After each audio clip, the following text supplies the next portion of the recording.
الحمد لله نحمده ونستعينه ونؤمن به ونتوكل عليه ونعوذ بالله من شرور أنفسنا ومن سيئات أعمالنا من يهده الله فلا مضل له ومن يضلل فلا هادي له وأشهد أن لا إله إلا الله وحده لا شريك له وأشهد أن محمدا عبده ورسوله أرسله بالهدى ودين الحق ليظهره على الدين كله ولو كره المشركون يا أيها الذين آمنوا اتقوا الله حق تقاته ولا تموتن إلا وأنتم مسلمون يا أيها الناس اتقوا ربكم الذي خلقكم من نفس واحدة وخلق منها زوجها وبث منهما رجالا كثيرا ونساء واتقوا الله الذي تساءلون به والأرحام إن الله كان عليكم رقيبا يا أيها الذين آمنوا اتقوا الله وقولوا قولا سديدا يصلح لكم أعمالكم ويغفر لكم ذنوبكم ومن يطع الله ورسوله فقد فاز فوزا عظيما أما بعد فإن خير الحديث كتاب الله وخير الهدي هدي محمد صلى الله عليه وسلم وشر الأمور محدثاتها وكل محدثة بدعة وكل بدعة ضلالة وكل ضلالة في النار أعوذ بالله السميع العليم من الشيطان الرجيم بسم الله الرحمن الرحيم قل من حرم زينة الله التي أخرج لعباده والطيبات من الرزق قل هي للذين آمنوا في الحياة الدنيا خالصة يوم القيامة كذلك نفصل الآيات لقوم يعلمون ആദരണീയരായ സഹോദരന്മാരെ, സഹോദരികളെ, അള്ളാഹുവിൻ്റെ വിധിവിലക്കുകൾ ശരിയായ രൂപത്തിൽ പഠിച്ച് മനസ്സിലാക്കുവാനും ജീവിതത്തിൻ്റെ എല്ലാ മേഖലകളിലും അവ പരമാവധി സൂക്ഷിച്ചുകൊണ്ട് പടച്ചറബിനോട് നന്ദിയുള്ളവരായി തഖ്വയിൽ അധിഷ്ഠിതമായ ജീവിതം നയിക്കാൻ പരിശ്രമിക്കണമെന്ന് സ്വന്തത്തോടെന്ന പോലെ നിങ്ങൾ ഓരോരുത്തരോടും ആമുഖമായി ഓർമ്മപ്പെടുത്തുകയാണ്, വസിയ്യത്ത് ചെയ്യുകയാണ്. റഹ്മാനായ റബ്ബ് അവന്റെ വിധിവിലക്കുകൾ കണിശമായി പാലിക്കുന്ന യഥാർത്ഥ മുത്തഖീങ്ങളിൽ പറയുന്ന എന്നെയും കേൾക്കുന്ന നിങ്ങൾ ഓരോരുത്തരെയും അള്ളാഹു ഉൾപ്പെടുത്തി അനുഗ്രഹിക്കുമാറാകട്ടെ. സഹോദരങ്ങളെ, പടച്ച റബ്ബിന്റെ സൃഷ്ടിപ്പിൽ ധാരാളം വൈവിധ്യങ്ങൾ കാണുവാൻ നമുക്ക് സാധിക്കുന്നതാണ്. അതിനെക്കുറിച്ച് ആലോചിച്ചാൽ അത്യത്ഭുതകരമാണ്. ഓരോ സൃഷ്ടിയെക്കുറിച്ചും ചിന്തിച്ചാൽ, ദൃശ്യപ്രപഞ്ചത്തിലെ സൃഷ്ടികളുടെ കാര്യം മാത്രം നോക്കിയാൽ തന്നെ വൈവിധ്യങ്ങളുടെ, അത്ഭുതങ്ങളുടെ കലവറയായി നമുക്കതിനെ കാണുവാൻ സാധിക്കും. വിവിധ വലിപ്പത്തിൽ, വ്യത്യസ്ത വർണ്ണങ്ങളിൽ, പല പല സവിശേഷതകളോടുകൂടി അള്ളാഹുവിന്റെ സൃഷ്ടികൾ അനേകായിരമുണ്ട്. പരിശുദ്ധ ഖുർആൻ പറഞ്ഞതുപോലെ ഇന്ന റബ്ബക ഹുവൽ ഖല്ലാഖുൽ അലീം. അള്ളാഹു സുബ്ഹാനഹു വ തആല വൈവിധ്യങ്ങൾ സൃഷ്ടിക്കുന്നവനാണ്. അവലൈസല്ലദീ ഖലഖസ് സമാവാതി വൽ അർള ബിഖാദിരിൻ അലാ അൻ യഖ്ലുഖ മിത്ലഹും വഹുവൽ ഖല്ലാഖുൽ അലീം. അള്ളാഹുവിന്റെ ആ പ്രത്യേകമായ വിശേഷണത്തെയും നാമത്തെയും മുൻനിർത്തിക്കൊണ്ട് വിശുദ്ധ ഖുർആൻ നമ്മുടെ ശ്രദ്ധ ക്ഷണിച്ച ഒരു സംഗതിയാണ്. അവലൈസല്ലദീ ഖലഖസ് സമാവാതി വൽ അർള. ആകാശങ്ങളെയും ഭൂമിയെയും സൃഷ്ടിച്ച ആ പടച്ചറബ് അള്ളാഹു അല്ലയോ? ബിഖാദിരിൻ, അവൻ കഴിവുറ്റവനല്ലേ? അലാ അൻ യഖ്ലുഖ മിസ്ലഹും, ഈ മനുഷ്യന്മാരെ പോലെയുള്ളവരെ സൃഷ്ടിക്കാൻ. ബല, അതെ, അറിയുന്ന പഠിക്കുന്ന ആളുകളൊക്കെ സമ്മതിക്കും. വഹുവൽ ഖല്ലാഖുൽ അലീം, അവൻ വൈവിധ്യങ്ങൾ സൃഷ്ടിക്കുന്ന സർവജ്ഞാനിയാണ് എന്ന്. അള്ളാഹുവിന്റെ ഖാലിഖ് എന്ന നാമത്തിൽ നിന്ന് വ്യത്യസ്തമായി ഖല്ലാഖ് എന്നൊരു നാമം പണ്ഡിതന്മാർ വിശദീകരിച്ചത് യദുല്ലു അലാ കസ്റതി ഖൽഖിൽ ഖാലിഖ്, അള്ളാഹുവിന്റെ ധാരാളം സൃഷ്ടികളെ അറിയിക്കുന്ന ഒരു പദമാണത്. വതനവ്വുഇ അഷ്കാലിഹി, ആ സൃഷ്ടികളുടെ വൈവിധ്യങ്ങളെ സംബന്ധിച്ച്, വ്യത്യസ്തങ്ങളായ രൂപങ്ങളെ സംബന്ധിച്ച്, വ അൽവാനിഹി, വിവിധ ഇനങ്ങളെ സംബന്ധിച്ചൊക്കെ നമുക്ക് ആ പദത്തിലൂടെ അള്ളാഹുവിന്റെ നാമവും ആ നാമം ഉൾക്കൊള്ളുന്ന വിശേഷണവും പഠിക്കുമ്പോൾ മനസ്സിലാക്കാൻ സാധിക്കും. ചെറുതും വലുതുമായ അനേകായിരം സൃഷ്ടികൾ, അവയിലെ വൈവിധ്യങ്ങൾ എല്ലാം അത്ഭുതപ്പെടുത്തുന്ന സംഗതിയാണ്.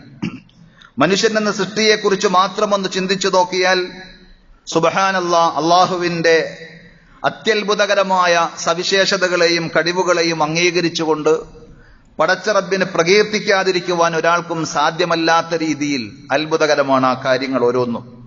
കോടിക്കണക്കിന് മനുഷ്യന്മാരുണ്ട് ഭൂലോകത്ത്. ഇതിനകം മരിച്ചുപോയ ആളുകളെ കുറിച്ച് ആലോചിച്ചാലും അതിലും എത്രയോ ആളുകളുണ്ട്. പക്ഷേ ഓരോരുത്തരും വ്യത്യസ്തരാണ്. നമ്മളൊരു 10 ആളുകളെ ഒന്ന് രൂപകൽപ്പന ചെയ്താൽ 11ാമത്തേത് സ്വാഭാവികമായും വേറെ ഒന്നിനോട് കോപ്പിയായിരിക്കും, സാദൃശ്യപ്പെട്ടിരിക്കും.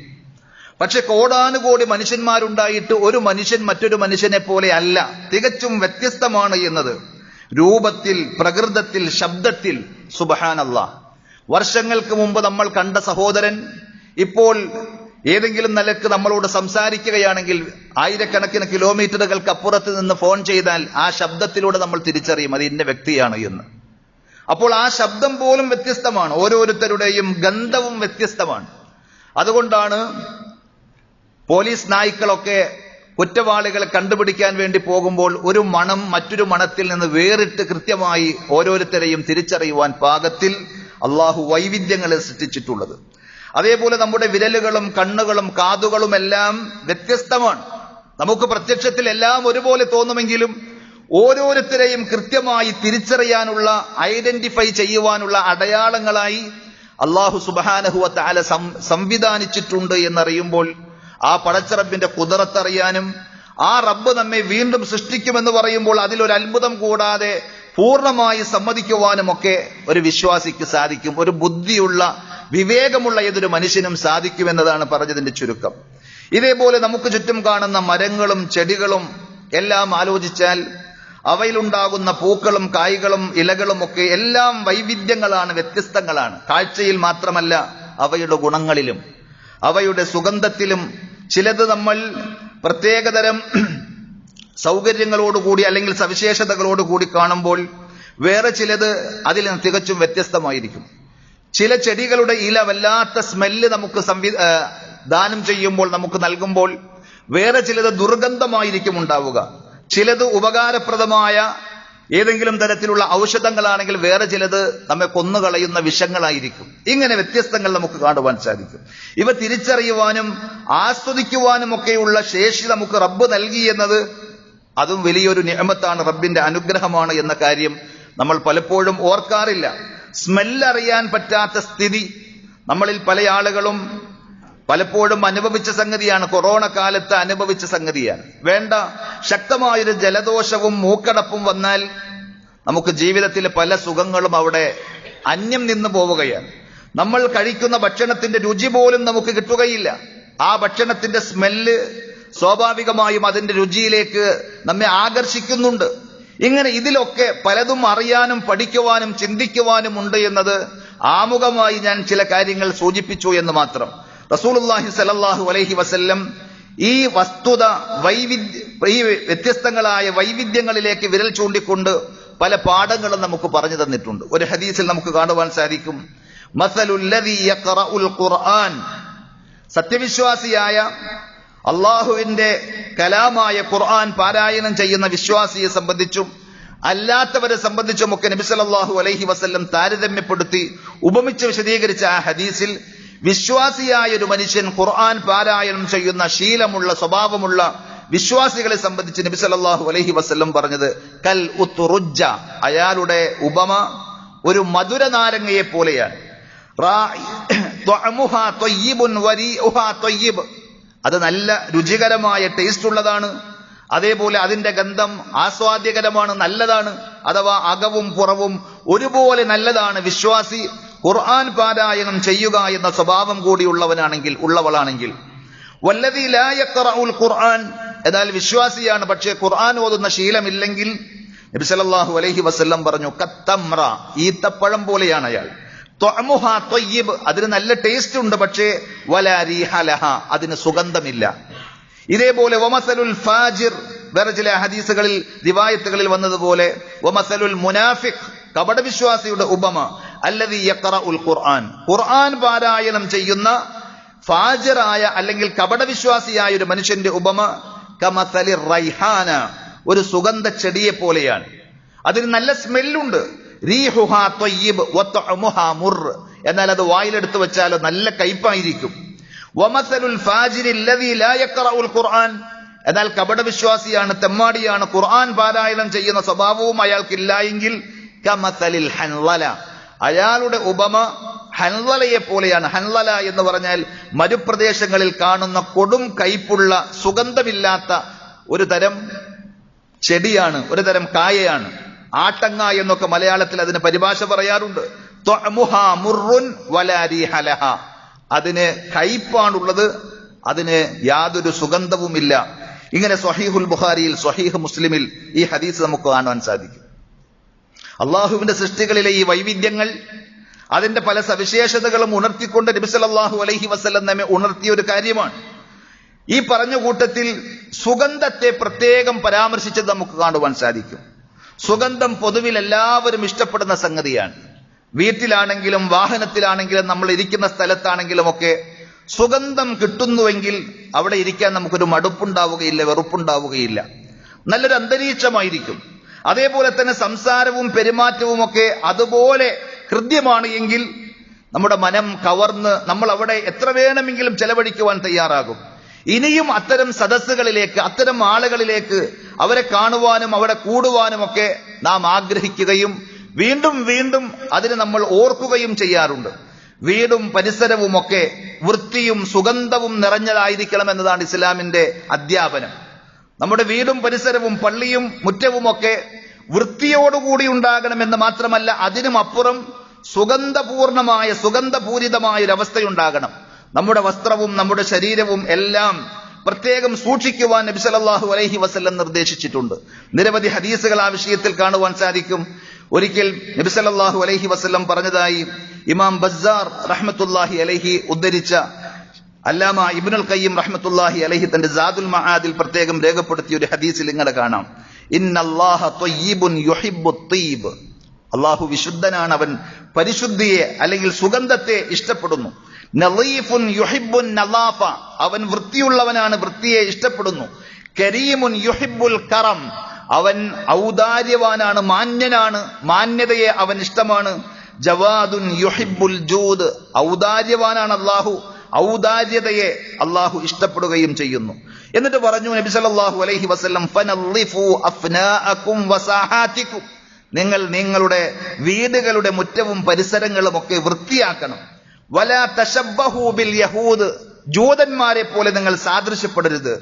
അവരെന്താ ചെയ്യുന്നത്? യജ്മഊനൽ ഉഖുബ്ബ ഐ അസ്സുബാല ഫീ ദൂരിഹിം, അവർ അവരുടെ വീടുകളിലെ എല്ലാ വേസ്റ്റുകളും എല്ലാ മാലിന്യങ്ങളും ശേഖരിച്ച് വീടിന്റെ ഏതെങ്കിലും ഒരു മൂലക്കെ കൊണ്ടുപോയി വെക്കും. അവിടെ ദുർഗന്ധമായിരിക്കും, വൃത്തിയുണ്ടാവുകയില്ല. ഇതുപോലെ നിങ്ങൾ ആകരുത് എന്ന് നബി സല്ലല്ലാഹു അലൈഹി വസല്ലം പറഞ്ഞതായിട്ടാണ് ആ ഹദീസിലുള്ളത്. ആ ഹദീസിന്റെ പരമ്പരയിൽ ചില വിമർശനങ്ങളും അതേപോലെ തന്നെ നിരൂപണങ്ങളും പണ്ഡിതന്മാർ നടത്തിയിട്ടുണ്ടെങ്കിലും ആ പറഞ്ഞ കാര്യം, അതിലെ ആശയം ശരിയാണ് എന്നതിൽ തർക്കമില്ല. കാരണം നിരവധി ഹദീസുകൾ ശുദ്ധിയെ സംബന്ധിച്ച്, സുഗന്ധത്തെ സംബന്ധിച്ച് നബി സല്ലല്ലാഹു അലൈഹി വസല്ലം പ്രത്യേകം പറഞ്ഞത് കാണുവാൻ സാധിക്കും. അത്വഹൂറു ശത്റുൽ ഈമാൻ, ഈമാനിന്റെ പകുതിയാണ് വൃത്തി എന്ന് നബി സല്ലല്ലാഹു അലൈഹി വസല്ലം പഠിപ്പിച്ചിട്ടുണ്ട്. അതേപോലെ നബി സല്ലല്ലാഹു അലൈഹി വസല്ലമക്ക് സുഗന്ധം ഇഷ്ടമായിരുന്നു. ദുനിയാവിൽ അള്ളാഹു സൃഷ്ടിച്ച, ദുനിയാവിൽ നബി സല്ലല്ലാഹു അലൈഹി വസല്ലം പ്രത്യേകം ഇഷ്ടം പ്രകടിപ്പിച്ച ഒന്നായിരുന്നു സുഗന്ധം എന്ന് കാണുവാൻ സാധിക്കും. നേരെ മറിച്ച് ദുർഗന്ധം വമിക്കുന്ന പരിസരമാണ് എങ്കിൽ നമ്മുടെ ചുറ്റുപാടും, നമ്മുടെ വീട്, നമ്മൾ ഉപയോഗിക്കുന്ന സ്ഥലം, നമ്മൾ കിടക്കുന്ന മുറി, ഇങ്ങനെ എല്ലാ സ്ഥലങ്ങളിലും ദുർഗന്ധവും വൃത്തികേടുമാണ് എങ്കിൽ സ്വാഭാവികമായും നമുക്ക് അവിടെ ഇരിക്കാൻ താല്പര്യമുണ്ടാവുകയില്ല. നമ്മൾ അതുമായി ഇങ്ങനെ സമരസപ്പെട്ടു പോയാലും വേറൊരാൾ വരുമ്പോൾ അത് വല്ലാത്ത അരോചകമായിരിക്കും. അവിടെ ഇരിക്കുവാനും സമയം ചെലവഴിക്കുവാനും സാധാരണഗതിയിൽ ആരും താല്പര്യം കാണിക്കുകയില്ല. അതുകൊണ്ട് പ്രത്യേകം വിശ്വാസിയെ സംബന്ധിച്ചിടത്തോളം അവരുടെ വാക്കും അവരുടെ പ്രവൃത്തിയും അവരുടെ ഇടപാടുകളും എല്ലാം പോലെ തന്നെ അവരുടെ ശരീരവും വസ്ത്രവും അവരുമായി ഇടപെടുന്ന പരിസരവും ഒക്കെ വൃത്തിയും സുഗന്ധം നിറഞ്ഞതുമാകാൻ പ്രത്യേകം ഇസ്ലാം പഠിപ്പിച്ചിട്ടുണ്ട്. നബി സല്ലല്ലാഹു അലൈഹി വസല്ലം അതിഥികളെ സ്വീകരിക്കുമ്പോഴും മറ്റുമൊക്കെ പ്രത്യേകം സുഗന്ധം പൂശിയിരുന്നതായി, സുഗന്ധം അവർക്ക് അനുഭവിക്കുവാൻ പറ്റുന്ന ഒരു സാഹചര്യം ഉണ്ടാക്കിയിരുന്നതായി ഹദീസുകളിൽ കാണാം. അതേപോലെ തന്നെ സുഗന്ധം ആരെങ്കിലും സമ്മാനിച്ചാൽ നബി സല്ലല്ലാഹു അലൈഹി വസല്ലം അത് തിരസ്കരിക്കാറില്ല. അവിടുന്ന് പറഞ്ഞു, മൻ ഉരിള അലൈഹി ത്വയ്ബുൻ ഫലാ യറുദ്ദഹു. ആർക്കെങ്കിലും സുഗന്ധം നൽകുകയാണെങ്കിൽ അത് തിരസ്കരിക്കേണ്ടതില്ല. ഫഇന്നഹു ഖഫീഫുൽ മഹ്മൽ, അത് കൊണ്ടു നടക്കാൻ ഭാരമുള്ളതല്ലല്ലോ. അതേപോലെ തന്നെ ത്വയ്യിബുർ റീഹ്, നല്ല ഗന്ധമുള്ള മനുഷ്യന്റെ മനസ്സിനെ സന്തോഷിപ്പിക്കുന്ന ഗുണകരമായ ആസ്വാദനം ലഭിക്കുന്ന സ്മെല്ലല്ലേ അതിനുള്ളത് എന്ന് ആ ഹദീസിൽ നമുക്ക് കാണുവാൻ സാധിക്കുന്നതാണ്. ഇമാം അഹ്മദ്, നസായി, അബൂദാവൂദ് ഒക്കെ ഉദ്ധരിച്ച പ്രബലമായ ഹദീസാണ്. അപ്പോൾ പക്ഷേ അവിടെ നമ്മൾ ശ്രദ്ധിക്കേണ്ട ഒരു കാര്യം, ഇന്നത്തെ കാലഘട്ടത്തിൽ നമ്മൾ ഉപയോഗിക്കുന്ന പെർഫ്യൂമുകൾ മിക്കതും വ്യത്യസ്തങ്ങളാണ് എന്ന് മാത്രമല്ല, നബി സല്ലല്ലാഹു അലൈഹി വസല്ലമയുടെ കാലഘട്ടത്തിൽ ഉപയോഗിച്ചതുപോലെ ഒറിജിനൽ കൃത്രിമമില്ലാത്ത സുഗന്ധങ്ങൾ കിട്ടൽ വളരെ പ്രയാസമായിരിക്കും. അതുകൊണ്ട് തന്നെ ഒരു നാച്ചുറലായ അവസ്ഥ അവക്കില്ല എന്നുള്ളത് കൊണ്ട് തന്നെ ചിലപ്പോൾ ചില പെർഫ്യൂമുകളുടെ സ്മെല്ല് ചില ആളുകൾക്കെങ്കിലും അരോചകമായിരിക്കും. മൈഗ്രെയിൻ പോലെയുള്ള പ്രയാസങ്ങളുള്ള അസുഖമുള്ള ആളുകൾക്ക് ആരെങ്കിലുമൊക്കെ സുഗന്ധമല്ലേ എന്ന രീതിയിൽ നബി സല്ലല്ലാഹു അലൈഹി വസല്ലം ഇഷ്ടപ്പെട്ടതല്ലേ, വെള്ളിയാഴ്ച അത് പുരട്ടൽ പ്രത്യേകം പുണ്യമുള്ളതല്ലേ, സുന്നത്തായ കാര്യമല്ലേ എന്ന് വിചാരിച്ച് ഇങ്ങനെയുള്ള ആളുകൾക്ക് അത് തേച്ചു കൊടുത്താൽ അത് അയാളെ ദ്രോഹിക്കുന്നതിന് തുല്യമാണ് എന്ന് പ്രത്യേകം പറയേണ്ടതില്ല. ഇതുപോലെ സുഗന്ധത്തിന്റെ കാര്യത്തിൽ തന്നെ അത്തരം കാര്യങ്ങൾ ശ്രദ്ധിക്കാൻ പ്രത്യേകം നമ്മൾ മനസ്സ് വെക്കേണ്ടതുണ്ട്. നബി സല്ലല്ലാഹു അലൈഹി വസല്ലം പഠിപ്പിച്ചതനുസരിച്ച് പള്ളിയിലേക്ക് വരുമ്പോൾ പ്രത്യേകം കുളിക്കുവാനും വൃത്തിയാക്കുവാനും സുഗന്ധം പൂശുവാനും ഒക്കെ പറഞ്ഞ നബി സല്ലല്ലാഹു അലൈഹി വസല്ലം തന്റെ കൂടെ അല്പസമയം ചെലവഴിക്കുന്ന സഹോദരന്, വിശ്വാസികൾക്ക് നമ്മളിൽ നിന്ന് അരോചകമായൊരു സ്മെല്ല് പോലും ഉണ്ടാകാതിരിക്കാൻ നബി സല്ലല്ലാഹു അലൈഹി വസല്ലം പറഞ്ഞു. അന്നത്തെ കാലത്ത് ദുർഗന്ധത്തിന് ഉപമയായി, ഉദാഹരണമായി നബി സല്ലല്ലാഹു അലൈഹി വസല്ലം പറഞ്ഞത് ഉള്ളി തിന്നിട്ട് ആരും പള്ളിയിലേക്ക് വരരുത് എന്ന്. സുബ്ഹാനല്ലാഹ്, ഇന്നാണെങ്കിൽ ഉള്ളിയല്ല അതിനേക്കാൾ അപ്പുറവും ക്ഷമിക്കാം, സഹിക്കാം എന്നുള്ളിടത്താണ്. പല ആളുകളും ഈ വിഷയത്തിലൊന്നും ശ്രദ്ധയില്ലാതെ ചിലപ്പോൾ അവരുടെ വായിൽ നിന്ന് വരുന്ന ദുർഗന്ധം അത് അകറ്റണമെങ്കിൽ എന്തെല്ലാം മരുന്നുകളുണ്ട്, സംവിധാനങ്ങളുണ്ട്. ഒരു ഏലക്കയെങ്കിലും പൊട്ടിച്ച് അതിന്റെ തരി വായിലിട്ട് ചവച്ചാൽ ആ ദുർഗന്ധം നമുക്ക് അകറ്റാൻ പറ്റും. അതേപോലെ തന്നെ കച്ചോലക്കിഴങ്ങ് എന്ന് പറയുന്ന ആയുർവേദ കടകളിൽ കിട്ടാവുന്ന ചെറിയ ഒരു ആയുർവേദ കിഴങ്ങാണത്. അത് വായിലിട്ട് ചവച്ചാൽ വായുടെ ദുർഗന്ധം പോകുമെന്ന്. ഇങ്ങനെ നമുക്ക് പരിശീലിക്കുവാനും നമ്മുടെ പ്രയാസങ്ങൾ നീക്കുവാനും പറ്റുന്ന എമ്പാടും സംവിധാനങ്ങൾ ഉണ്ടായിട്ടും വായിൽ നിന്ന് ദുർഗന്ധം വമിക്കുന്ന അവസ്ഥ. അതേപോലെ തന്നെ വേറെ ചില ആളുകൾ പുകവലി എന്ന ദുശ്ശീലമുള്ള ഒരു വിശ്വാസിയെ സംബന്ധിച്ചിടത്തോളം അത് പാടില്ല എന്ന് പറയാൻ കൂടുതൽ റിസർച്ച് ചെയ്യുകയും പണ്ഡിതനാവുകയും ഒന്നും ചെയ്യേണ്ട ആവശ്യമില്ല. നബി സല്ലല്ലാഹു അലൈഹി വസല്ലമയെ സംബന്ധിച്ച് പരിശുദ്ധ ഖുർആൻ പറഞ്ഞു തന്ന വിശേഷണം എന്താ? യുഹില്ലു ലഹുമുത് ത്വയ്യിബാത്ത് വയുഹർരിമു അലൈഹിമുൽ ഖബായിസ്. വിശിഷ്ടമായ നല്ലതൊക്കെ ഇസ്ലാമിക ശരീഅത്തിൽ റസൂലുള്ളാഹി സ്വല്ലല്ലാഹു അലൈഹി വസല്ലമക്ക് അല്ലാഹു വഹീ നൽകിയതിന്റെ അടിസ്ഥാനത്തിൽ ആ പ്രവാചകൻ അനുവദിച്ചു തന്നിട്ടുണ്ട്. വയുഹർരിമു അലൈഹിമുൽ ഖബായിസ്. വൃത്തികേടുകളെല്ലാം, മോശപ്പെട്ട എല്ലാം ഇസ്ലാമിൽ നിഷിദ്ധമാണ്, വിലക്കിയിട്ടുണ്ട് എന്ന്. അതിന്റെ ആരോഗ്യപരമായ സാമ്പത്തികമായ നഷ്ടങ്ങളും നേട്ടങ്ങളും എന്തൊക്കെയാണ് എന്ന് പഠിച്ച് മനസ്സിലാക്കുമ്പോൾ ആരും നിസ്സംശയം പറയും, ഒരു വിശ്വാസി എന്നുള്ള നിലയിൽ അത് എനിക്ക് വേണ്ട എന്ന് തീരുമാനിക്കാൻ സാധിക്കും. പക്ഷെ ആ ദുശ്ശീലവുമായി പള്ളിയിലേക്ക് വന്ന് നിസ്കരിക്കുമ്പോൾ, സുജൂദിൽ കിടക്കുമ്പോൾ, അല്ലെങ്കിൽ കൈകെട്ടി നിന്ന് ഫാത്തിഹയും അതേപോലെ മറ്റ് സൂറത്തുകളും ഒക്കെ ഓതുമ്പോൾ തൊട്ടടുത്ത് നിന്ന് നമസ്കരിക്കുന്ന ആളുകൾക്ക് അത് അരോചകവും പ്രയാസകരവുമാണെങ്കിൽ ഉള്ളി തിന്ന് പള്ളിയിലേക്ക് വരരുത് എന്ന് നബി സല്ലല്ലാഹു അലൈഹി വസല്ലം പറഞ്ഞ ആ ഒരൊറ്റ ഹദീസിലൂടെ നമ്മൾ അതിനെ ഒന്ന് ആലോചിച്ചാൽ, വിലയിരുത്തിയാൽ, നമ്മളിൽ നിന്ന്, നമ്മുടെ വായിൽ നിന്ന്, നമ്മുടെ ശരീരത്തിൽ നിന്ന്, അതേപോലെ ചില ആളുകളുടെ വിയർപ്പിന് അസഹ്യമായ ഗന്ധമുണ്ടായിരിക്കും. അത് ആരുടെയും കുറ്റമല്ല. പക്ഷെ നേരത്തെ പറഞ്ഞതുപോലെ അതിനും സിമ്പിൾ ആയിട്ടുള്ള പ്രതിവിധികളുണ്ട്. ബാർബർ ഷോപ്പിലൊക്കെ ഉപയോഗിക്കാറുള്ള ആലം എന്ന് പറയുന്ന കല്ലുണ്ട്, ഒരു സ്റ്റോൺ, വെളുത്ത പാറക്കല്ല് പോലെയുള്ള, വെള്ളാരം കല്ല് പോലെയുള്ള ആ വെളുത്ത പദാർത്ഥം, ആ കല്ല് വെച്ച് നമ്മൾ കുളി കഴിയുമ്പോൾ ഒന്ന് നനച്ച് ശരീരത്തിൽ, പ്രത്യേകിച്ച് കക്ഷം പോലെയുള്ള ഭാഗങ്ങളിൽ ഒന്ന് ഉരസിക്കഴിഞ്ഞാൽ ആ ദുർഗന്ധം പോകുമെന്ന്. ഇങ്ങനെ ഇസ്ലാമികമായി ചിന്തിച്ചാൽ ഒരിക്കലും അതിനെ നമുക്ക് മോശമായി അല്ലെങ്കിൽ അതൊരു അലംഭാവത്തോടുകൂടി നിസ്സാരമായി കണ്ട് തള്ളാൻ കഴിയാത്ത രീതിയിൽ ശുദ്ധിയുടെയും മറ്റുള്ളവരുടെ മാനസികമായ അസ്വസ്ഥതകളെയും ഒക്കെ പരിഗണിച്ചുകൊണ്ട് നബി സല്ലല്ലാഹു അലൈഹി വസല്ലം പഠിപ്പിച്ചതാണ്. പള്ളിയിലേക്ക് വരുമ്പോൾ അതിൻ്റെതായ വൃത്തിയും അതിൻ്റെതായ പരിശുദ്ധിയും സൂക്ഷിക്കേണ്ടതുണ്ട്. ചിലപ്പോൾ കുളിച്ച് വൃത്തിയായി വരുന്ന ആളുകളായിരിക്കും, പക്ഷെ അവർ ധരിച്ചിരിക്കുന്ന സോക്സ്, അതേപോലെ ചില പ്രത്യേകതരം ലെതറുകളുടെ ഷൂ, അതിലൊക്കെ സ്മെല്ല് വരുന്നത് അവർക്ക് തന്നെ അറിയാം, അവരുടെ വീട്ടുകാരും ചിലപ്പോൾ പറയുന്നുണ്ടാവും.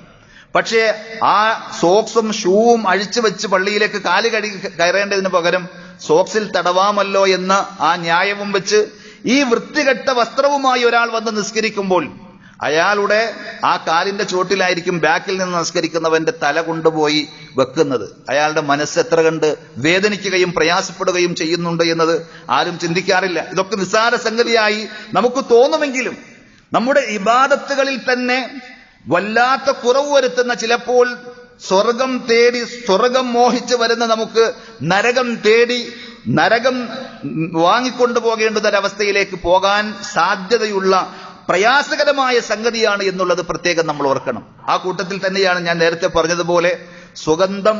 അത് ചിലപ്പോൾ നമ്മെ സംബന്ധിച്ചിടത്തോളം സുഗന്ധമായി തോന്നായെങ്കിലും മറ്റുള്ളവർക്ക് അരോചകമാകുന്ന കുത്തുന്ന സ്മെല്ലുള്ള ആളുകളുടെ, മൈഗ്രെയിൻ പോലെയുള്ള അസുഖമുള്ള ആളുകൾക്ക് കൂടുതൽ പ്രയാസമുണ്ടാക്കുന്ന രീതിയിലുള്ള സുഗന്ധം ആരുടെയും ശരീരത്തിൽ നമ്മൾ തേച്ചു കൊടുക്കേണ്ടതില്ല. നമ്മുടെ പള്ളിയിലൊക്കെ സുഗന്ധങ്ങളുണ്ട്, ആവശ്യമുള്ളവർക്ക് അത് പെരട്ടാം. ആ രീതിയിൽ നമ്മൾ ശ്രദ്ധിച്ചാൽ മതി. ഇസ്ലാമിനെ സംബന്ധിച്ചിടത്തോളം ഇസ്ലാമിന്റെ പ്രമാണങ്ങൾ, നബി സല്ലല്ലാഹു അലൈഹി വസല്ലം പറഞ്ഞു തന്ന ഓരോ ഹദീസുകളും നമ്മൾ വായിക്കുമ്പോൾ, ഈ ഒരു വീക്ഷണത്തിലൂടെ നോക്കുമ്പോൾ ആ സുഗന്ധത്തിന് ഇസ്ലാം നൽകിയ പ്രാധാന്യവും അത് മനുഷ്യ മനസ്സിനെ എത്ര കണ്ട് ആകർഷിക്കുന്നു എന്നതിനെ സംബന്ധിച്ചൊക്കെ നമുക്ക് മനസ്സിലാക്കാൻ സാധിക്കുന്ന സംഗതിയാണ്. ഖബറിലെ സ്ഥിതിവിശേഷങ്ങൾ വിവരിച്ചപ്പോൾ റസൂലുള്ളാഹി സ്വല്ലല്ലാഹു അലൈഹി വസല്ലം പറഞ്ഞു, സത്യവിശ്വാസിയാണെങ്കിൽ ആ മയ്യിത്തിനെ നമ്മൾ ഖബറിലേക്ക് ഇറക്കി വെച്ച് തിരിച്ചു പോരുമ്പോൾ സ്വർഗത്തിൽ നിന്നുള്ള സുഗന്ധം അയാളിലേക്ക് അടിച്ചു വീശുമെന്നാണ്. ആ സുഗന്ധം, നല്ല പരിമളം അയാൾക്ക് അവിടെ നിന്ന് കിട്ടും. അതേപോലെ അയാളെ ലക്ഷ്യമാക്കി ഒരാൾ കടന്നു വരും. ഏറ്റവും നല്ല സുന്ദരമായ മുഖത്തോടുകൂടി, ഏറ്റവും വൃത്തിയുള്ള വസ്ത്രത്തോടുകൂടി, ഏറ്റവും നല്ല സുഗന്ധത്തോടുകൂടി. നബി സല്ലല്ലാഹു അലൈഹി വസല്ലം വിശ്വാസിക്ക് ഖബറിൽ ഉണ്ടാകുന്ന അനുഭവം പറഞ്ഞപ്പോൾ അങ്ങനെ പറഞ്ഞുവെങ്കിൽ, അവിശ്വാസിയായ, ദുർമാർഗിയായ, തെമ്മാടിയായ രീതിയിൽ ജീവിച്ച് മരിച്ച മനുഷ്യനാണെങ്കിൽ അയാളെ സംബന്ധിച്ച് പറഞ്ഞത് ഇതിന്റെ നേരെ വിപരീതമായിരിക്കും. അങ്ങേയറ്റം ദുർഗന്ധമായിരിക്കും അയാളുടെ ഖബറിൽ ഉണ്ടാകുന്നത്. അയാളെ കാണാൻ വരുന്ന ആളും വിരൂപിയായിരിക്കും, വൈകൃത നിറഞ്ഞതായിരിക്കും അയാളുടെ കോലവും അതേപോലെ വസ്ത്രവും. അയാളിൽ നിന്ന് ദുർഗന്ധം വമിക്കുന്നുണ്ടാകുമെന്നാണ്. അതേപോലെ റസൂലുള്ളാഹി സ്വല്ലല്ലാഹു അലൈഹി വസല്ലം നല്ല കൂട്ടുകാരന്റെയും ചീത്ത കൂട്ടുകാരന്റെയും ഉപമ വിശദീകരിച്ചുകൊണ്ട് ഇതിന്റെ വിശാലമായ എല്ലാ തലങ്ങളെയും ഒപ്പിയെടുക്കുന്ന രീതിയിൽ നമ്മെ പഠിപ്പിച്ചു. മസലുൽ ജലീസി സ്വാലിഹ് വൽ ജലീസി സൂ, നല്ല കൂട്ടുകാരന്റെയും ചീത്ത കൂട്ടുകാരന്റെയും ഉപമ കഹാമിലിൽ മിസ്കി വനാഫിഖിൽ കീർ, കസ്തൂരി വിൽക്കുന്ന കസ്തൂരി വാഹകനെ പോലെയാണ് നല്ല കൂട്ടുകാരന്റെ ഉപമ. ചീത്ത കൂട്ടുകാരന്റെ ഉപമ, രാവിലെ അയാൾ വർക്കിംഗ് ഡ്രസ്സിലേക്ക് മാറി ഉലയിൽ അല്ലെങ്കിൽ വർക്ക്ഷോപ്പിൽ ദീർഘനേരം ചെലവഴിച്ച് ആ ഉലയിലും അടുപ്പിലുമൊക്കെ ആയി കഴിയുന്ന ഒരു കൊല്ലനെ പോലെയാണ്. ഫഹാമിലുൽ മിസ്ക്, കസ്തൂരി വാഹകനാണ് എങ്കിൽ, കസ്തൂരി കൊണ്ട് നടക്കുന്ന, സുഗന്ധം കൊണ്ട് നടക്കുന്ന വ്യക്തിയാണെങ്കിൽ, ഇമ്മ അൻ യുഹദിയക്, നിനക്ക് ഒന്നുകിൽ അയാൾ ആ സുഗന്ധം നിനക്ക് സാമ്പിളായി ഒന്ന് പുരട്ടിത്തരും. വ ഇമ്മ അൻ തബ്തഅ മിൻഹു, അല്ലെങ്കിൽ വില കൊടുത്ത് നിനക്ക് വാങ്ങിക്കുവാൻ സാധിക്കും. വ ഇമ്മ അൻ തജിദ മിൻഹു റീഹൻ ത്വയ്യിബ, നീ ഇനി വില കൊടുത്ത് വാങ്ങിച്ചൂല, നിന്റെ കയ്യിൽ പുരട്ടി തന്നില്ല എങ്കിൽ പോലും അയാളുടെ പരിസരത്ത് നിൽക്കുമ്പോൾ വാങ്ങുകയും കൊടുക്കുകയും ഒക്കെ ചെയ്യുന്ന ആ പ്രക്രിയക്ക് സാക്ഷിയായി പരിസരത്ത് നിനക്കുണ്ടെങ്കിൽ നല്ല സുഗന്ധം നിനക്ക് കിട്ടും. ഇതാണ് നല്ല കൂട്ടുകാരന്റെ ഉപമ. നല്ലത് മാത്രമേ അയാളിൽ നിന്നുണ്ടാവുകയുള്ളൂ. എന്നാൽ മോശം കൂട്ടുകാരനാണെങ്കിലോ അയാളുടെ ഉപമ നാഫിഹുൽ കീർ, ഉലയിൽ ഊതുന്ന കൊല്ലനെ പോലെയാണ് എന്ന് പറഞ്ഞില്ലേ. അയാളുടെ വർക്കിംഗ് ഡ്രസ്സിലേക്ക് മാറി സ്വാഭാവികമായും ദീർഘനേരം ചൂടും അതേപോലെ തന്നെ പുകയും കരിയും ഒക്കെയായി അയാൾ ജീവിക്കുമ്പോൾ അയാളിൽ നിന്ന് വിയർപ്പുണ്ടാകും. അയാളുടെ ആ അടുപ്പിൽ നിന്ന് ഇമ്മ അൻ യുഹ്രിക സിയാബക്, തീപ്പൊരികൾ പാറി നിന്റെ ശരീരത്തിലോ വസ്ത്രത്തിലോ അന്ന് വന്ന് അപകടങ്ങൾ ഉണ്ടാക്കുവാൻ സാധ്യതയുണ്ട്. വ ഇമ്മ അൻ തജിദ റീഹൻ ഖബീസ, അല്ലെങ്കിൽ വൃത്തികെട്ട അരോചകമായ ഗന്ധമായിരിക്കും അവിടെ ഉണ്ടാവുക എന്ന്. ഇതേപോലെ ഒരു വിശ്വാസിയെ സംബന്ധിച്ചിടത്തോളം എല്ലാ നിലയിലും പരിസരം ശുദ്ധിയോടുകൂടി തന്നിൽ നിന്ന് നല്ലത് മാത്രം മറ്റുള്ളവർക്ക് കിട്ടാൻ, എന്നിൽ നിന്ന് ഞാൻ കാരണത്താൽ ഒരു പ്രയാസവും, അത് മാനസികമായ വേദനയാണ് എങ്കിൽ പോലും, ശാരീരികമായ പ്രയാസങ്ങൾക്കപ്പുറത്ത് അയാൾക്ക് ഒരു അലോസരമുണ്ടാക്കുന്ന സംഗതിയാണെങ്കിൽ പോലും എന്നിൽ നിന്ന് ഉണ്ടാകരുത് എന്ന് ചിന്തിക്കേണ്ടവരാണ് വിശ്വാസി, വിശ്വാസിനി. അതുകൊണ്ട് തന്നെ ഇബ്നുൽ ഖയ്യിം റഹ്മത്തുള്ളാഹി അലൈഹി ഈ സുഗന്ധത്തെ സംബന്ധിച്ച്, പെർഫ്യൂമിനെ സംബന്ധിച്ച് ചർച്ച ചെയ്ത കൂട്ടത്തിൽ അതിന്റെ ആത്മീയവും ഭൗതികവുമായ കുറെ നേട്ടങ്ങൾ, ശാരീരികവും മാനസികവുമായ അതിന്റെ നന്മകൾ, ഓരോ മനുഷ്യനും കിട്ടുന്ന ഊർജവും ഉണർവും ഉന്മേഷവും ഒക്കെ, അങ്ങനെ പല ഗുണങ്ങളും വിശദീകരിച്ചുകൊണ്ട് സാദുൽ മആദിൽ അദ്ദേഹം പറയുന്നുണ്ട്. ഫസ്ലുൻ ഫീ ഹദീഹി സല്ലല്ലാഹു അലൈഹി വസല്ലം, നബി സല്ലല്ലാഹു അലൈഹി വസല്ലമയുടെ ചര്യ അദ്ദേഹം വിശദീകരിക്കുകയാണ്.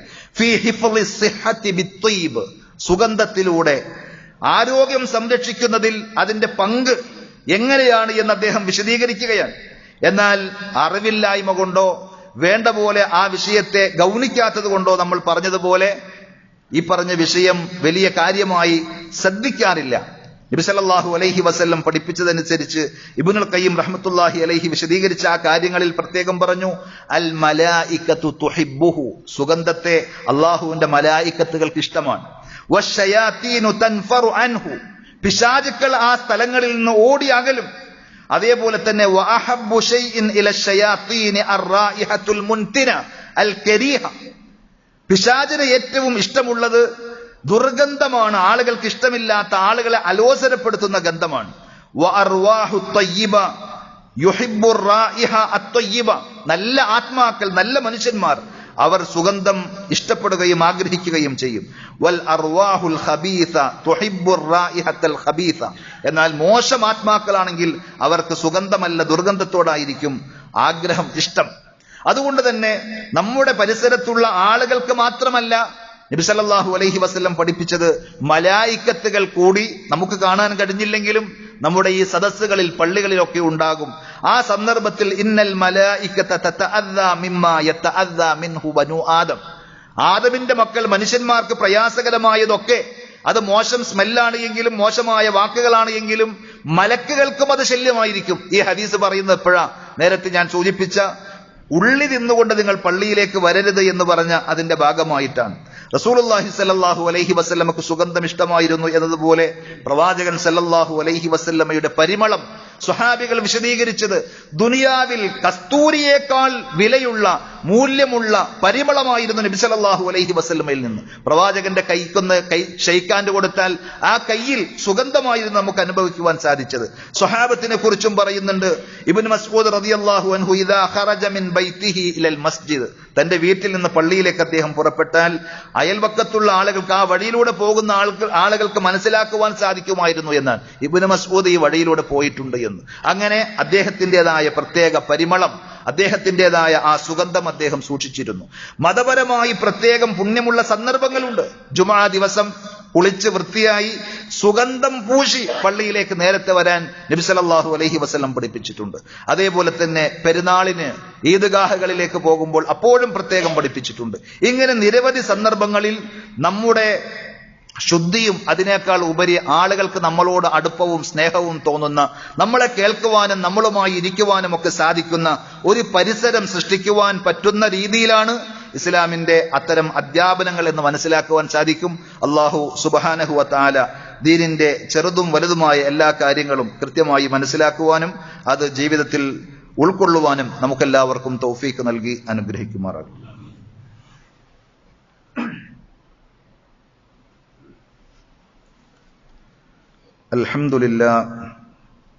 അൽഹംദുലില്ലാഹി റബ്ബിൽ ആലമീൻ والعاقبة للمتقين ولا عدوان إلا على الظالمين صلى الله على نبينا محمد وعلى آله وأصحابه وسلم تسليما كثيرا. യാ അയ്യുഹല്ലദീന ആമനു തഖുല്ലാഹ ഹഖ്ക തുഖാതിഹി വലാ തമൂതുന്ന ഇല്ലാ വഅൻതും മുസ്ലിമൂൻ. സ്നേഹമുള്ള സഹോദരന്മാരെ, സഹോദരികളെ, അള്ളാഹുവിന്റെ വിധിവിലക്കുകൾ ജീവിതത്തിന്റെ എല്ലാ മേഖലകളിലും പരമാവധി സൂക്ഷിക്കണമെന്നൊരിക്കൽ കൂടി ഉണർത്തുകയാണ്. അള്ളാഹു നമുക്കെല്ലാവർക്കും അതിനുള്ള തൗഫീഖ് നൽകി അനുഗ്രഹിക്കുമാറാകട്ടെ. സൂറത്ത് അഅറാഫിലെ 32-ാമത്തെ ആയത്താണ് ഞാൻ തുടക്കത്തിൽ നിങ്ങളെ ഓതി കേൾപ്പിച്ചത്. ഖുൽ മൻ ഹറമ സീനത്തല്ലാഹി അല്ലതി അഖ്റജ ലിഇബാദിഹി. അള്ളാഹു അവന്റെ അടിയാറുകൾക്ക് വേണ്ടി, അടിമകൾക്ക് വേണ്ടി ഉൽപ്പാദിപ്പിച്ച അലങ്കാര വസ്തുക്കൾ, അതേപോലെ വത്വയ്യിബാത്തി മിനർ റിസ്ഖ്, വിശിഷ്ടമായ ഉപജീവനങ്ങൾ, അത് നിഷിദ്ധമാക്കാൻ ആരുണ്ട്? ആർക്കാണ് അതിന് അധികാരം? അഥവാ അത് നിഷിദ്ധമല്ല എന്നർത്ഥം. ഖുൽ ഹിയ ലില്ലദീന ആമനൂ ഫിൽ ഹയാത്തിദ് ദുനിയ. പറയൂ പ്രവാചകരെ, ദുനിയാവിൽ അത് വിശ്വാസികൾക്കുള്ളതാണ്. സത്യവിശ്വാസികളായ ആളുകൾക്ക് നല്ല ഭക്ഷണം കഴിക്കാം, നല്ല വസ്ത്രം ധരിക്കാം, അള്ളാഹു നിഷിദ്ധമാക്കാത്ത അലങ്കാരങ്ങളൊക്കെ ഉപയോഗിക്കാം. ഖാലിസത്തൻ യൗമൽ ഖിയാമ. ഖിയാമത്ത് നാളിൽ അവർക്ക് മാത്രമുള്ളതാണ്. ദുനിയാവിൽ വിശ്വാസിയല്ലാത്തവരും അതിൽ ഷെയർ ചേരാറുണ്ട്, പങ്കുപറ്റാറുണ്ടെങ്കിലും പരലോകത്ത് ഈ അനുഗ്രഹങ്ങളൊക്കെ വിശ്വാസികൾക്ക് മാത്രമാണ്. കദാലിക നുഫസ്സിലുൽ ആയാതി ലിഖൗമി യഅലമൂൻ. കാര്യങ്ങൾ മനസ്സിലാക്കുന്ന ആളുകൾക്ക് വേണ്ടി ഇപ്രകാരം നമ്മൾ വചനങ്ങൾ വിശദീകരിക്കുന്നു എന്നാണ് ആ ആയത്തിൽ പറഞ്ഞത്. അള്ളാഹു അനുവദിച്ച അലങ്കാരങ്ങളിൽ പെട്ടതാണ് വസ്ത്രവും അതേപോലെ സുഗന്ധവും ഭക്ഷണവുമൊക്കെ. എന്നാൽ അതിന് ചില പരിധികളും ചിട്ടവട്ടങ്ങളും ഉണ്ട് എന്നുള്ള കാര്യം നമ്മൾ മറന്നു പോകരുത്. അത് പാലിക്കാൻ വിശ്വാസികൾ എന്നുള്ള നിലയിൽ നമ്മൾ ബാധ്യസ്ഥരാണ്. സ്ത്രീകളെ സംബന്ധിച്ച് പറയുമ്പോൾ ഈ പറഞ്ഞ സുഗന്ധം അവർക്കുമുണ്ട്. നബി സല്ലല്ലാഹു അലൈഹി വസല്ലം പഠിപ്പിച്ചതനുസരിച്ച് ഹദീസുകളിൽ കാണാം, ആണുങ്ങളും പെണ്ണുങ്ങളും ഉപയോഗിക്കുന്ന സുഗന്ധങ്ങൾ പ്രത്യേകം തന്നെ ഹദീസുകളിൽ പരാമർശിച്ചിട്ടുണ്ട്. അപ്പൊ പെണ്ണുങ്ങൾ സുഗന്ധം പൂശാൻ പാടില്ല എന്നൊരു തെറ്റിദ്ധാരണ വേണ്ടതില്ല. അവർ ആളുകളെ നാറ്റിച്ച് മോശപ്പെട്ട ഒരു ദുർഗന്ധത്തിലൂടെ കഴിയേണ്ടവരാണ് എന്നൊരു കൺസെപ്റ്റ് അല്ല ഇസ്ലാമിലുള്ളത്. എന്നാൽ ഇസ്ലാം ചില അതിർവരമ്പുകളും ചില മുൻകരുതലുകളും നിയമങ്ങളും അവരുമായി ബന്ധപ്പെട്ട വിഷയത്തിൽ നൽകിയിട്ടുണ്ട് എന്നതും സത്യമാണ്. എന്നാൽ അവരുടെ ഭർത്താക്കന്മാരുടെ മുന്നിൽ, അവരുടെ അടുത്ത ബന്ധുക്കൾ മാത്രമുള്ള സന്ദർഭങ്ങളിൽ അവർക്ക് ഏത് തരത്തിലുള്ള പെർഫ്യൂമും ഉപയോഗിക്കാൻ നബി സല്ലല്ലാഹു അലൈഹി വസല്ലം പെണ്ണുങ്ങൾ ഉപയോഗിക്കുന്ന സുഗന്ധത്തെ സംബന്ധിച്ച് പറഞ്ഞു, തീബുർ റജുൽ മാ വുജിദ റീഹുഹു വലം യൽഹർ ലൗനുഹു. പുരുഷന്മാർ ഉപയോഗിക്കുന്ന സുഗന്ധം എന്ന് പറയുന്നത് അതിന്റെ സുഗന്ധം മികച്ചു നിൽക്കും. അത് മറ്റുള്ളവരിലേക്ക് സുഗന്ധം ആസ്വദിക്കുവാൻ പറ്റുന്ന രീതിയിൽ മികച്ച സ്മെല്ലായിരിക്കും. പക്ഷെ അതിന്റെ നിറം അത്ര കണ്ട് തെളിഞ്ഞു കാണുകയില്ല. എന്നാൽ വഇന്ന തീബൻ നിസാ, സ്ത്രീകൾ ഉപയോഗിക്കുന്ന സ്ത്രീകളുടെ സുഗന്ധം മാ ലഹറ ലൗനുഹു വലം വഖഫിയ റീഹുഹു, സ്മെല്ല് ലൈറ്റ് ആയതും കളർ മികച്ചു നിൽക്കുന്നതുമാണ്. അപ്പൊ സ്ത്രീകൾക്ക് സുഗന്ധമുണ്ട്, അവർക്കത് ഉപയോഗിക്കാം. സ്ത്രീകൾ മാത്രമുള്ള, അവർ മാത്രം സമ്മേളിക്കുന്ന സാഹചര്യങ്ങളിൽ അവർക്ക് സുഗന്ധം പൂശാം. പക്ഷെ നബി സല്ലല്ലാഹു അലൈഹി വസല്ലം അവിടെയൊക്കെ പറഞ്ഞൊരു കാര്യം, അതിർവരമ്പ് എന്താണ് എന്ന് ചോദിച്ചാൽ, അവർ ആ സുഗന്ധം ഉപയോഗിക്കുമ്പോൾ അത് മറ്റുള്ളവരെ ആകർഷിക്കുകയും തന്റെ സ്മെല്ല് അവർ കൂടി ഒന്ന് എടുത്ത് അവർ തന്നെ ഒന്ന് പ്രത്യേകം നോക്കുന്ന, അവസരം കിട്ടിയാൽ ഒന്ന് ചേർത്ത് പിടിക്കാൻ അവരുടെ മനസ്സിൽ ആഗ്രഹം തോന്നുന്ന അത്തരം അവസ്ഥയിലാണെങ്കിൽ അത് തീർത്തും തെറ്റാണ്, പാടില്ലാത്തതാണ് എന്ന് നബി സല്ലല്ലാഹു അലൈഹി വസല്ലം പറഞ്ഞില്ലെങ്കിൽ പോലും വിവേകമുള്ള മനുഷ്യന്മാരൊക്കെ അംഗീകരിക്കും. തന്റെ ഭാര്യയെ ആരെങ്കിലും അങ്ങനെ ആഗ്രഹിക്കുമെങ്കിൽ, അവളുടെ സംസാരം കണ്ടുകൊണ്ട് അവളുടെ സുഗന്ധം ആസ്വദിച്ചുകൊണ്ട് ആരെങ്കിലും അങ്ങനെ ഒരു മോഹത്തോടു കൂടി നടക്കുന്നു എന്നറിഞ്ഞാൽ തന്റെ ഇടമുള്ള, ആണത്തമുള്ള, വിവേകമുള്ള ഏതൊരു പുരുഷനാണത് തൃപ്തിപ്പെടാ? നബി സല്ലല്ലാഹു അലൈഹി വസല്ലം അത്രേ പറഞ്ഞിട്ടുള്ളൂ, അയ്യുമ ഇംറഅത്തിൻ ഇസ്തഅതറത്, ഏതൊരു പെണ്ണ് സുഗന്ധം പൂശിക്കൊണ്ട് ഫമറത് അലാ ഖൗമിൻ, ആളുകൾക്കിടയിലൂടെ നടന്നു പോവുകയാണെങ്കിൽ, ലിയജിദൂ മിൻ റീഹിഹ, അവിടെ നിയ്യത്തന്നെ എന്താ, എന്റെ സ്മെല്ല് ആളുകൾക്ക് കിട്ടണം എന്ന ഉദ്ദേശത്തോടുകൂടി ആണുങ്ങൾ ഉപയോഗിക്കുന്ന അത്തരത്തിലുള്ള സുഗന്ധം പൂശി പുറത്തിറങ്ങി നടക്കുന്ന പെണ്ണുങ്ങൾ ഫഹിയ സാനിയ, അവൾ വേശ്യയാണ് എന്നാണ്, വ്യഭിചാരിണിയാണെന്നാണ്. അഥവാ ആ വൃത്തികേടുകളിലേക്ക് കൂട്ടുനിൽക്കുന്ന, അതിലേക്ക് മറ്റുള്ളവരെ ക്ഷണിക്കുന്നവളെ പോലെയാണ് എന്ന്. പക്ഷെ ചില ആളുകൾ നബി സല്ലല്ലാഹു അലൈഹി വസല്ലമയുടെ ആ ഹദീസിനെ ആധുനിക കാലഘട്ടത്തിൽ ഇങ്ങനെ ഉരുട്ടിപ്പെരട്ടി പറഞ്ഞ് അത് മോശമായ സംഗതിയാണ്, അങ്ങനെ പറയാൻ പാടില്ല എന്നൊക്കെ പറയുന്ന കമന്റുകൾ കേൾക്കുവാൻ സാധിക്കും. ഞാൻ നേരത്തെ സൂചിപ്പിച്ചതുപോലെ സ്ത്രീകൾ ചീഞ്ഞു നാറി അഴുക്കോടുകൂടി നടക്കണമെന്ന് ഇസ്ലാം പറഞ്ഞിട്ടില്ല. അവർക്ക് നേരത്തെ പറഞ്ഞ എല്ലാ വൃത്തിയും സുഗന്ധവും ഒക്കെ ബാധകമാണ്. പക്ഷെ അവർക്ക് ഇതിന്റെ പേരിൽ കൂടുതൽ ഫിത്നയിലേക്ക് പോകുന്ന സദ്ദു ദരീഅ എന്നത് ഇസ്ലാമിന്റെ പ്രധാനപ്പെട്ട ഒരു തത്വമാണ്. തിന്മയുടെ അപകടങ്ങളുടെ വടികൾ ബന്ധിക്കുക എന്നത്. അപ്പോൾ സഹോദരിമാർ പ്രത്യേകം ശ്രദ്ധിക്കണം. അവർ പെർഫ്യൂം ഉപയോഗിക്കുന്നുവെങ്കിൽ കൂടിയ തരത്തിലുള്ള സ്മെല്ലാണെങ്കിൽ അവർ ഭർത്താവിന്റെ മുന്നിൽ, അവരുടെ കുടുംബത്തിൽ, വീടിന്റെ അകത്ത് അവർക്ക് ഉപയോഗിക്കാം. മറ്റുള്ളവരുമായി ഇടകലരുന്ന സാഹചര്യങ്ങളിലേക്ക് പോകുമ്പോൾ, യാത്രയിൽ ഒക്കെ ലൈറ്റ് സ്മെല്ലുള്ളത് ഉപയോഗിച്ചാൽ കുഴപ്പമില്ല. അല്ല എങ്കിൽ അതിന്റെ അപകടം നബി സല്ലല്ലാഹു അലൈഹി വസല്ലം സൂചിപ്പിച്ചത് ഫിത്നയിലേക്ക്, അപകടങ്ങളിലേക്ക് പോകാൻ സാധ്യതയുണ്ട്. ഇതൊന്നുമില്ലാഞ്ഞിട്ട് തന്നെ അപകടങ്ങളുള്ള കാലഘട്ടത്തിലാണ് നമ്മൾ ജീവിക്കുന്നത്. അതുകൊണ്ട് നമ്മുടെ സുരക്ഷയ്ക്ക് വേണ്ടിയാണ് ഇസ്ലാമിന്റെ നിയമങ്ങളും നബി സല്ലല്ലാഹു അലൈഹി വസല്ലമയുടെ ഉപദേശങ്ങളും എന്ന് മനസ്സിലാക്കി ദീനിന്റെ വൃത്തങ്ങൾക്ക് ഉള്ളിലേക്ക് കയറി നിൽക്കുവാൻ നാം ശ്രദ്ധിക്കുക. അല്ലാഹു സുബ്ഹാനഹു വ തആല ദീനിയായ കാര്യങ്ങൾ ശരിയായി പഠിക്കുവാനും അത് ജീവിതത്തിൽ കൃത്യമായി പുലർത്തുവാനും നമുക്കൊക്കെയും തൗഫീഖ് നൽകി അനുഗ്രഹിക്കുമാറാകട്ടെ. നമ്മുടെ ജീവിതത്തിൽ വന്നുപോയിട്ടുള്ള എല്ലാ അബദ്ധങ്ങളും തെറ്റുകുറ്റങ്ങളും റഹ്മാനായ റബ്ബ് നമുക്ക് വിട്ടുപുറത്ത് മാപ്പാക്കി തരുമാറാകട്ടെ. നമ്മളിൽ നിന്ന് മരണപ്പെട്ടു പോയ നമ്മുടെ മാതാപിതാക്കൾ, ബന്ധുമിത്രാദികൾ, സഹോദരങ്ങൾ, സുഹൃത്തുക്കൾ എല്ലാവർക്കും അള്ളാഹു മഗ്ഫിറത്തും മർഹമത്തും നൽകി അനുഗ്രഹിക്കുമാറാകട്ടെ. അവരെയും നമ്മെയും പടച്ച റബ്ബ് അവന്റെ വിശാലമായ ജന്നാത്തുൽ ഫിർദൗസിൽ ഒരുമിച്ച് കൂട്ടുമാറാകട്ടെ. اللهم اغفر للمؤمنين والمؤمنات والمسلمين والمسلمات الأحياء منهم والأموات إنك مجيب الدعوات يا قاضي الحاجات. اللهم أعز الإسلام والمسلمين وأذل الشرك والمشركين. اللهم أجرنا من النار. اللهم أجرنا من النار وأدخلنا الجنة مع الأبرار. ربنا آتنا في الدنيا حسنة وفي الآخرة حسنة وقنا عذاب النار. صلى الله على نبينا محمد وعلى آله وأصحابه وسلم والحمد لله رب العالمين.